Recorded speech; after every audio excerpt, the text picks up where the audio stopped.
Hey everyone, welcome to the RotoGrinders Morning Grind Podcast. I'm your host, Stevietpfl. It's Wednesday. It is April 3rd. It's 2024. We're going to talk about the 5-game MLB main slate for Wednesday night. And I will be on crunch time tomorrow morning at, I think, 12:15 with Cheese. And we'll be breaking down the early slate after Grinders Live for the early slate. So we'll have some early slate content. So we wanted to focus on the main slate, gives more people to listen to, chance to listen and, make some decisions for the late slate anyway. And I think the late slate's fun. I think the early slate's fun. Tomorrow's going to be a good day of baseball. Excited. And joined today by my buddy Timothy Buell. Tim, what's happening, my friend?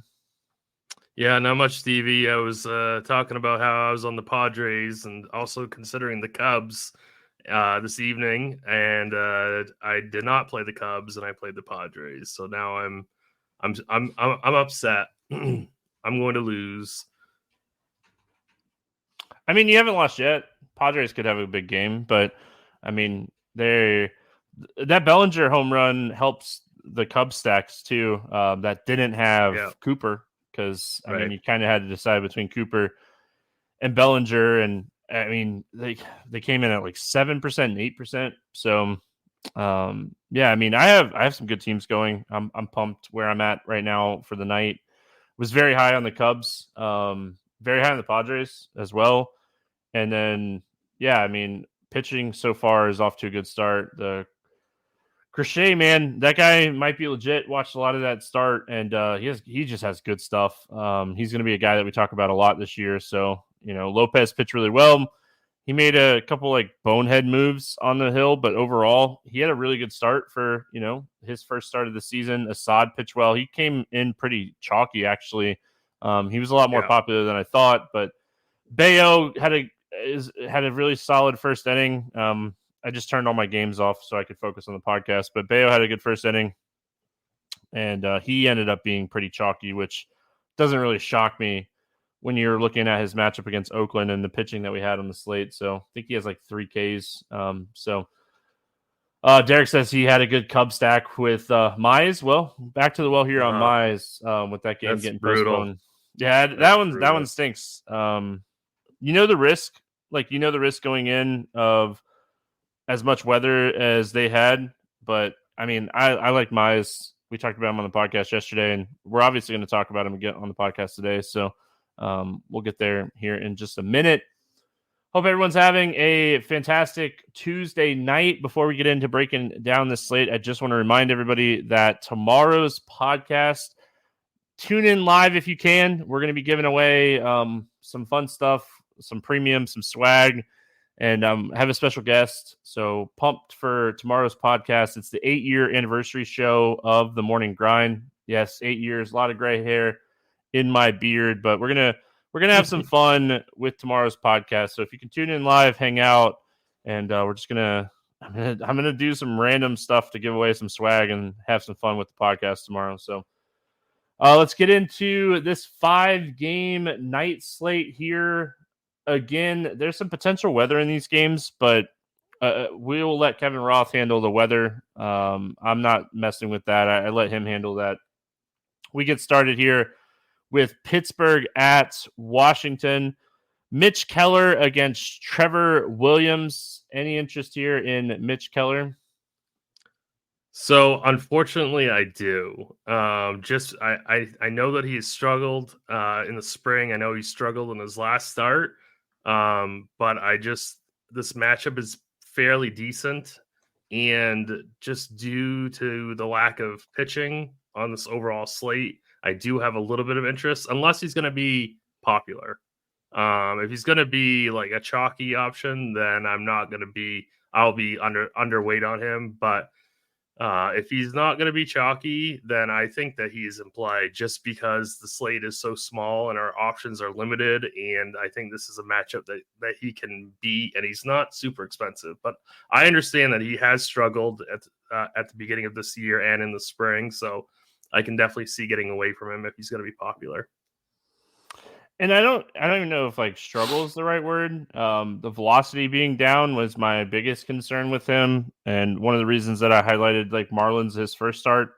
He averaged 93.3 miles per hour in that first start, still down about a mile per hour, but up about 2 miles an hour than where he was at in the spring on average. So, I mean, that's a positive sign for Mitch Keller.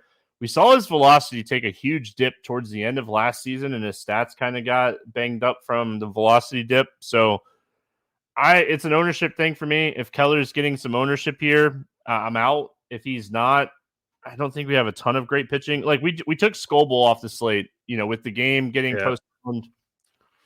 With the game getting postponed in New York, we went from like having Scoble and like I like Mize, and we're gonna talk about him, but we went from like having Scoble to Mize. So like now the pitching is a little bit tougher than what it was, 2 hours ago when you were potentially looking at the slate. Because I mean, Scoble Glasnow combos were definitely going to be what I was going to recommend on the podcast. I was just going to say, hey, we're going to pay it for pitching, and I'm going to find some value bats. But that's off the table now. So Trevor Williams on the other side of this game, making his first start of the season. I can't believe this dude's still in the bigs. And I don't even mean that in like a mean way. He just hasn't been good. Any interest here in Trevor Williams? I really don't. I know the Pirates have kind of been overachieving early on in the season, but I have absolutely no interest in Trevor Williams. Like maybe I put him in 4 or 5 lineups if I'm making like 150, just as like hedge lineups. But this guy. I mean, we also have Quantrill on the slate, but I mean Trevor Williams is one of the worst starting pitchers in all of baseball, so I really have no interest in rostering him. Yeah, no interest in me in playing Trevor Williams. I mean, this is a guy that had 111 strikeouts and 144 innings last year. His swinging strike rate was a career low at 7.9%. And yeah, just no interest. Only generated 16% soft hits last year. So yeah, I'm out on Williams, and very interested in the Pirates here. Yeah, you get them on the road, so you're guaranteed the ninth, and honestly, we don't like playing Pirates in Pittsburgh anyway. So I'm interested in Pittsburgh, but like you said, we do have Quantrill on the slate. We have a couple like really bad pitchers on the slate just in general, and I mean Pittsburgh definitely going to be a top end stack for me here. Yeah, definitely. Like guys like Jack Zawinski, I have a lot of interest in at 3,700. Obviously, Brian Reynolds is always a strong spend up option at 5,200. O'Neal Cruz 53. They're priced pretty high, so that might keep their ownership a little bit in check. Some of these expensive Pirates, but really they're in a really fantastic spot. So I wouldn't mind getting to either a 5-man of them or any variation of a stack. I'm in favor for the Pirates. Yeah, the Washington side of this game, if Keller is like getting steamed up a little bit ownership wise, like I could see myself definitely playing like a little bit of CJ Abrams. Yep. I think he'd probably be my favorite option here from Washington. Lane Thomas, he's not like a lefty righty guy. So I don't mind maybe getting a little exposure to him. Ruiz at catcher at 3,900 is fine. Gallo, you can chase the home run. He's probably going to strike out 2 or 3 times. Winker's banged up, so we'll see if he's back in the lineup or not. That could potentially open up a good lineup spot for like Rosario or something. So yeah, I think Washington, if Keller is getting ownership, I think playing some Washington lefties is not a bad idea here. No, definitely not. If Keller's going to be popular, then I definitely have some interest. CJ Abrams, I definitely agree, is the top Nats bat. I'm going to be playing a lot of him this year. He should always be 5K or above. So anytime he's under that, I think he is a bargain. So yeah, and then the Gallo is strikeout or homer. And then and like Eddie Rosario maybe possibly also is like a cheaper option. Detroit at New York. The weather looks better. The night before anyway. So This game has a 7 total. Detroit's a 135 favorite. I don't know if they had changed the line yet for Mize and Hauser facing off against each other yet, but that's what we got. We'll start here with Mize. People already know my thoughts on him. I talked about him yesterday. Do you have any interest here in Casey Mize? Not a ton. It's not a bad spot by any means, but it's not really like 7,300 first start of the year. There's other guys in that price range that I like a lot more, like the guy that he's facing. So I'm not super interested, but I mean, I think you have to have at least some exposure to him if you're making like 20 or more lineups, just because it's a great ballpark and it's a decent matchup. Yeah, I mean, at one point was a guy that was a huge prospect, had Tommy John. I mean, really liked what I saw from his like spring stuff. So like I said yesterday, I have interest in Casey Mize here. Great ballpark. This game should be a low scoring game just in general. So on a slate with 5 games and a handful of pitchers at most to play today, I think Mize is in play. I think Hauser is going to be a little chalky here. Adrian Hauser as chalk scares me like tremendously. Like, this is a guy that saw a huge dip in his strikeout rate last season, gave up a ton of hard contact, and honestly, like, they can get lefty enough where if Hauser's going to be chalk, he might be a guy I take a stand on the slate. Yeah, I don't hate that take at all. In a vacuum, I think Hauser is probably the best, sub 8K pitcher on the slate. But you're right. Like, if he's going to be popular, it is a little bit terrifying. But I think the matchup is just so good and the ballpark is so good. So, I mean, ownership not considered, Hauser is my favorite sub 8K pitcher on the slate. All right, let's talk bats. Any interest here in the Detroit bats? I guess if you wanted to take a shot on like Kerry Carpenter, I think at 3,800 would be somewhat viable. But not really. I mean, this is about as bad as it gets. Detroit at Citi Field, really bad spot for offense. So I'd be trying to get away from stacks in this game and maybe just picking off pieces here and there as one-offs. Like guys like, Riley Green, Kerry Carpenter, guys like that. Yeah, Carpenter, Green, Meadows, 1 or 2 mans, I think is fine. I mean, I assume that like Colt Keith draws the start again because it's the same spot. So if you want to take like a shot on Keith at 2,800, he was projected to hit 6 against, he was in the lineup hitting 6 against Hauser on Tuesday before the rainout. So don't mind Colt Keith if you're just looking for a cheap bat. And then as far as the Mets bats go, I mean, basically the same thing I said yesterday. Nimmo, Lindor, Alonso. I have no issues with any of these guys, but I just, again, want to keep pounding home how bad I think the bottom half of the Mets lineup is this year. And one of the reasons that I have interest in Mize is because, I mean, Batty, Marte, McNeil, Taylor, Batter was the bottom half of that lineup on Tuesday, and I don't think it's going to be different. So I just don't have a ton of interest in the bottom half here. Completely agree. I do think Alvarez as a catcher, though, at 3,300, pretty good price point, should be batting 4th or 5th, I would imagine. So Francisco Alvarez at 3,300 is my favorite Met. But you're right. Like, getting to like a one-off of like Pete Alonso, I think is fine. But really, this game is bad for bats. All right, moving on. We're back in Chicago with the Rockies and Cubs. Cal Quantrill, Drew Smyly facing off in this one. No total up for this one. Very common night before. We'll see what the weather's doing at Wrigley tomorrow morning. I always like the look just to kind of get an idea, but again, like, it just changes so much. Right now, it looks like the wind's going in.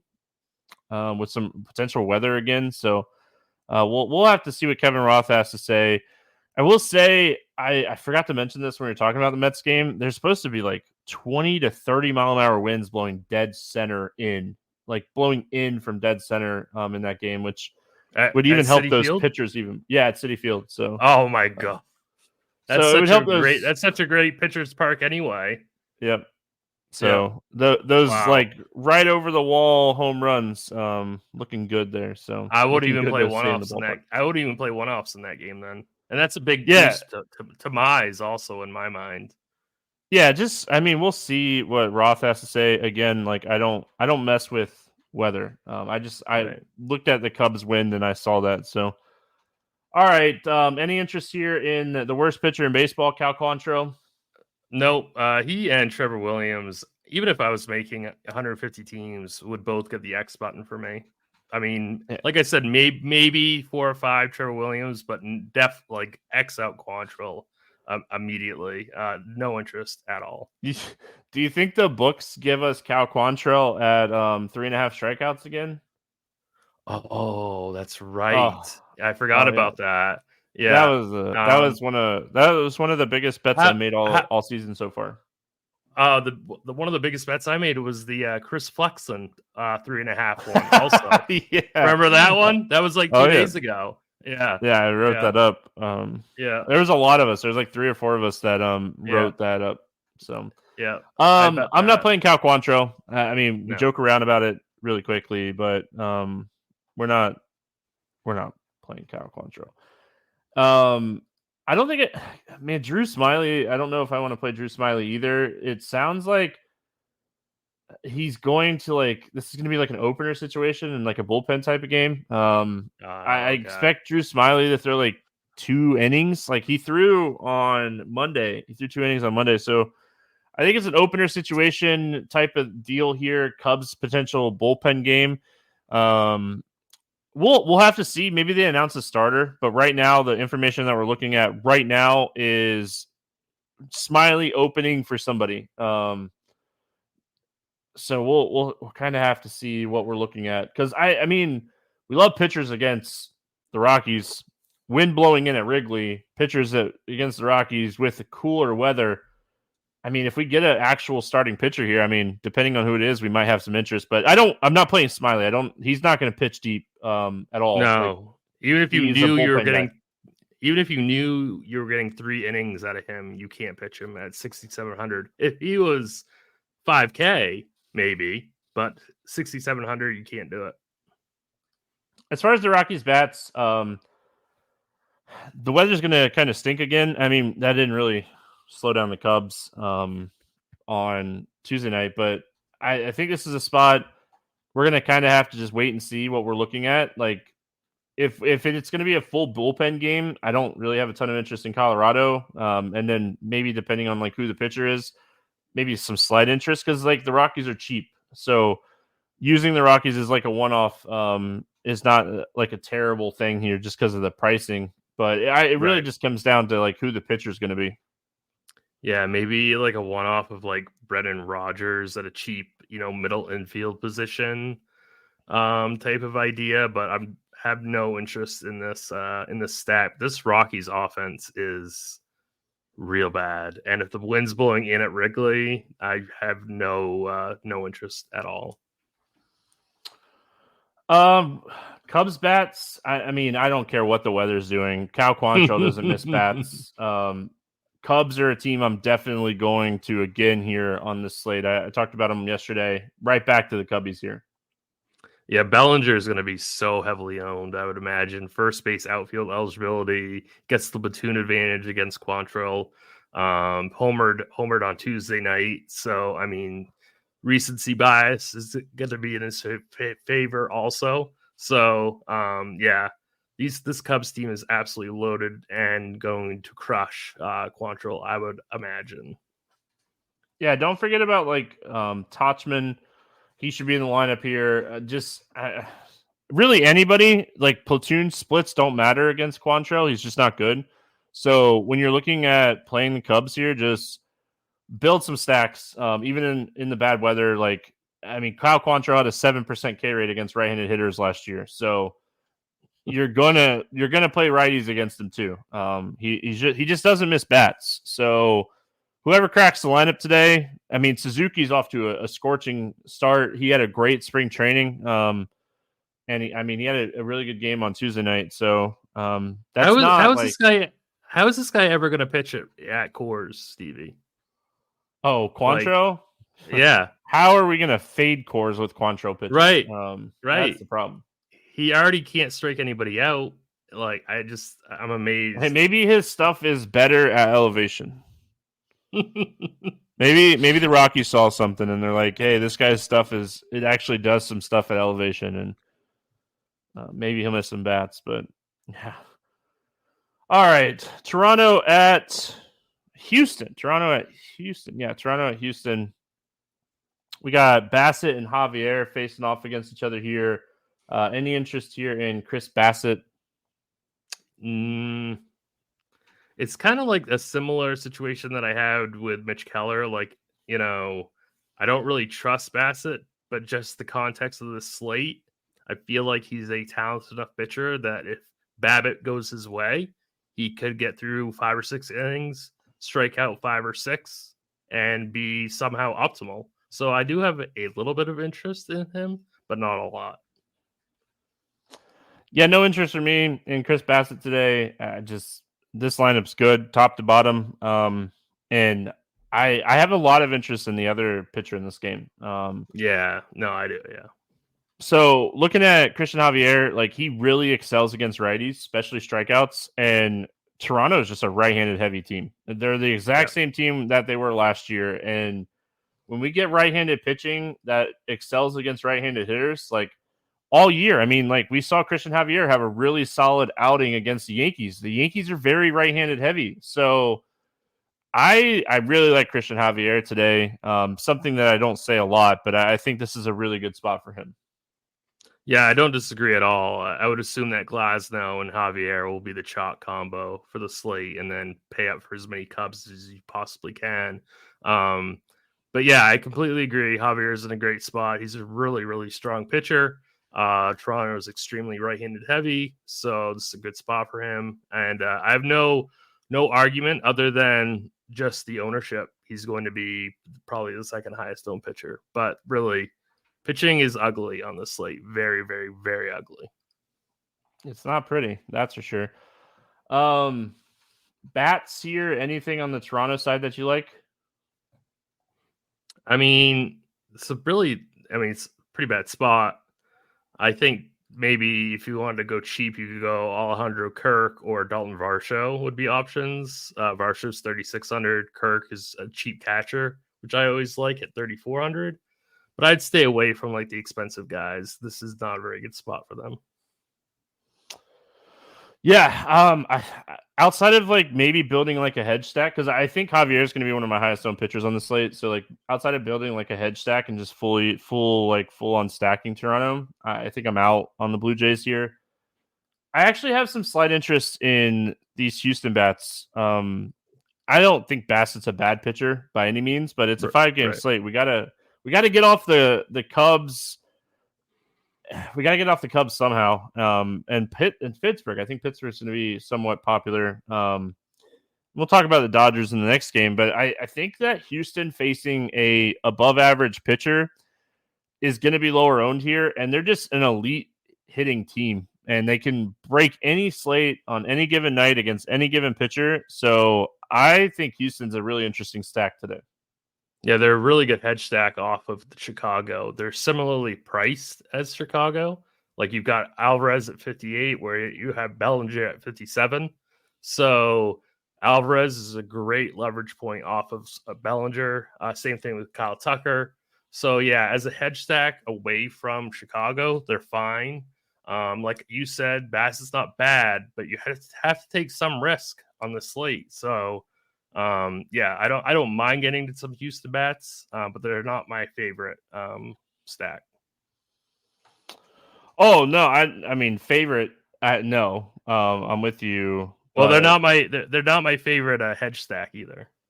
Bayo is giving up home runs. I don't like it. All right. We finish out. We got a 2-hour gap. Like Dodgers game is going to get kicked off, and most of these games on the early side are going to be over. Giants and Dodgers. Harrison against Glasnow in this one, 8 total. Dodgers a 240 favorite, huge favorite here. Looking at Harrison first, he actually had a really solid outing against the Padres. 5 strikeouts, just gave up a couple of solo home runs. Pitched okay, just a fly ball guy. Doesn't generate a lot of ground balls. And like, I don't know if you want to be a fly ball pitcher against one of the best lineups in baseball. So I don't think I'm going to play Harrison today. I'm definitely not playing Harrison. I'd rather play both pitchers in the Mets game. I'd rather play Keller, rather play Bassett, rather play Javier. So, I mean, Harrison really falls to the very bottom against the Dodgers team. Glasnow, I think he's going to be the highest owned pitcher, and I really don't think I can argue it much. He didn't see a huge increase in pitches. Yeah, again, like he pitched that game overseas and then came back here and threw 81 pitches in his first like state start. I think he gets bumped up to like 86 to 88. They're not going to push Trevor Glasnow if they don't have to. The Dodgers pitching staff very banged up in general right now. They should give Trevor Bauer a call. Any interest here in Glasnow? Oh, yeah. I mean, definitely. I would try to overweight him in GPP, must play in cash games. Definitely going to be the highest owned pitcher on the slate. Not even going to be close. I wouldn't even bother making Giants hedge stacks, to be honest with you. I love Glasnow in this matchup. I have no interest in the Giants bats today. If the Giants are that team that like goes off, I just know that I'm going to lose. Glasnow is likely going to be one of my highest owned pitchers. I don't even think I'll build a hedge stack with the Giants today. Yeah, I wouldn't. I really wouldn't. Dodgers, though, I mean, fly ball guy, a lot of power. They're expensive, and I think that is what potentially keeps the ownership down on the Dodgers today is just the pricing. I mean, like Teoscar, he's hitting the ball really well to start the season. He talked a lot in spring training and this offseason about like how hard it was for him to see the ball in Seattle with the background in center field. So he's seeing the ball very well in LA. He has 4 home runs already. So I don't know if it's a thing or not, but maybe it's a confidence thing. But we're gonna get some cheap bats with like Kiki and Taylor, and I mean maybe Rojas. But yeah, I mean Betts, Hernandez, Smith, Ohtani, Freeman, all these guys. I mean, hopefully they go a little underowned just because they're expensive. Yeah, I mean this is how I'd want to get different away from the Cubs. To be honest with you, I know they are expensive, but if you can get a couple of the cheap guys and then put it in Ohtani and Betts and maybe some cheap Pirates or something like that, that would be my favorite way of getting off of the Cubs chalk, in my opinion, over the Astros. I'd much rather attack Harrison than Bassett. Yeah, no, I understand that for sure when you're looking at the fly ball rates too and how much power this team has. All right. Mookie Betts just off to a scorching. He got on base, had a stolen base, and scored already on Tuesday night. Just Mookie Betts is worth the price of admission right now for the Dodgers. All right, let's play the morning grind game, and then we'll get out of here again. 8-year anniversary show tomorrow, special guest co-host, so tune in for that. And there will be a Grinders Live and a Crunch Time for the 6-game early slate. We got day baseball tomorrow. It's a super fun slate. From I haven't dug into it a lot, but we have Cole Reagans against Corbin Burns. That's fun. Zach Wheeler against the Reds. That's fun. So a lot of potential spots there. Strider's on the slate against the White Sox. So some high-end arms. So that early slate's going to be fun. So make sure you had me on for the garbage slate, Stevie. No, I mean, I don't think the slate's bad. I think this slate was a lot better for what it's worth with Scoble on it. When we lost Scoble, it just kind of stunk. So anyway, that's how it rolls sometimes, right? Mm-hmm. All right, morning grind game. DraftKings pricing under 8,000 to get 6 or more strikeouts. Who do you got today? Hauser. Yeah, I'm gonna go to the other side of that game and go Mr. Mize. Over 8K to score under 15. Who's your bust today? No, I guess it's got to be Bassett. I'll go Bassett. All right, I'm gonna go Keller. Over 4,000 to hit a home run. Who's going yard? I will go with Brian Reynolds. Oh, I like that one. Yeah, I do too. I might look up his odds tomorrow. Yeah, he's not like a massive home run guy, so he's easily somebody that could fly under the radar here. I hate to do it, but I mean, I feel like I'm just going to take the free square for the home run today and give me Cody Bellinger against Cal Quantrill. I don't care what the weather's doing. They're playing baseball in Chicago. I'm in on the Cubs today. That's where I'm at. That's where my head's at with that one. So yeah, I like that a lot. Under 4,000 to get 2 hits. Who's a cheap bat that you like to get 2 hits today? I will go with. I'll go with Eddie Rosario. Yeah, I mean, could potentially have a really strong lineup spot too, depending on the injuries there and whether or not a couple people play or not. But yeah, I'm gonna go Kerry Carpenter. I think I said him yesterday. Didn't I? Chat, did I say him yesterday against Hauser and then they didn't play? I'm pretty sure I said Carpenter yesterday on the podcast. I did. I just looked at it. So there you go. Stack to score 6 or more runs. Who do you got? I don't want to take the 2 obvious ones, so I want to take the Pirates. The Pirates, yeah. I mean, listen, it's the Cubs. And this answer is the Cubs. I'm not going to say the Cubs. I'm going to have some fun here and say Houston, but it's the Cubs. It's the Cubs. It's the Cubbies. If they play and they're good to go, it's the Cubs. All right. I looked and there wasn't any player props up yet.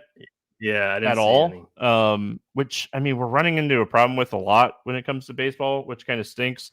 I will say that I'll definitely be looking at Trevor Williams outs prop.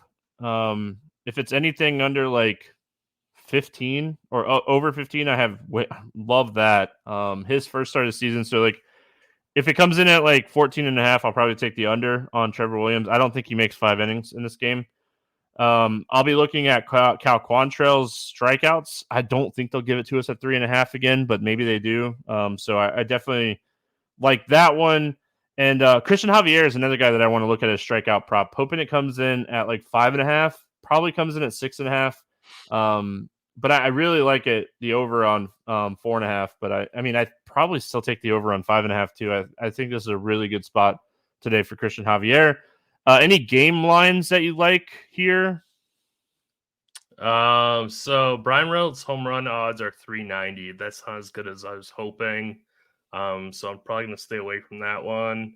I do like the where do they go? Yeah. So I like the over 9 in the Pirates Nats game. Over 9 in the Pirates Nats game. Okay, yeah, I don't mind that. Yeah, it's plus it's even money on DK right now. I like the Dodgers minus 1.5. I got this. I think I got this at minus 115 on the Hard Rock. I bet this 45 minutes ago when I was doing research for the podcast. So, like the Dodgers minus 1.5 today. I listen. Harrison's a fly ball guy. Glasnow is a guy that has got really good control and really good stuff just overall. So I think the Dodgers win this game. So give me the Dodgers minus 1.5 today. Tim, any final thoughts before we get out of here? Congrats on 8 years, Stevie. That's awesome. Thanks, man. I appreciate it. Good for you. Yeah. It's been a fun ride. I'm not going anywhere. For anybody that's curious, I'm not going anywhere. I'll be back on Thursday after the anniversary show on Wednesday. Or Wednesday night or Friday. Be back on Friday after the anniversary show for Thursday. So, hey, I was really hoping to get a nice little 3-0 night again on Scores and Odds, but man, Darvish is just getting these easy ground ball outs, and he's going to get over his outs prop. So maybe a 2-1 night, 6-1 for the last 2 days, pretty good. Hope everyone has a fantastic Wednesday. We're back Thursday. If you can hang out with us live, do it. Grab some swag, grab some premium, and I think you guys will like the special guest. It's going to be a fun show. Have a good one, everyone. We'll see you again tomorrow.